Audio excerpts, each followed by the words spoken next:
Мен мына ушул убакка чейин бир канча жолу Майбегаров болуп иштеп келдим. Мына ошол убакта менин айланамдагы, менин чөйрөмдөгү жана кээ бир дос балдар Лушчу башка жумуш кылбайсыңбы? Бул жумуштун келечеги жок. Телефондон башың чыкпай калып турго деген сөз айтканга чейин барган адамдар болду да. Мына ошол убакта ошол адамдарга мен жооп айта алган жокмун, ошол адамдардын сөзүнө мен ответ кайтара алган жокмун.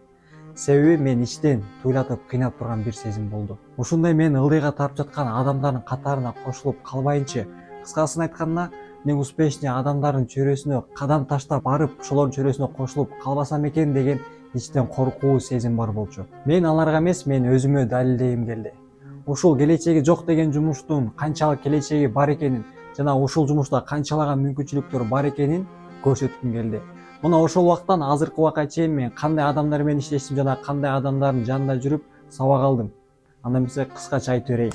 Рахатбеков, Орозобек, Бакбүбүк, Кубанычбекова, Клара Батырбекова жана Мыктыбек Арыстанбек жана башкалар. Мына ушундай ийгиликтүү адамдардын жанында жүрүп, ушул адамдардан мен өзүмө эмнени ала алдым. Ар бир адамдын өзүнө жараша баалуулугу бар дегендей, мына ушундай ийгиликтүү адамдар менен жүрүп, мен бизнеске болгон баалуулукту алдым десем да болот. Бизнестеги көжөрүлүк, бизнеске кандай көз караш менен караш керек, деги эле бизнеске керек болгон нерсенин баарын алдым.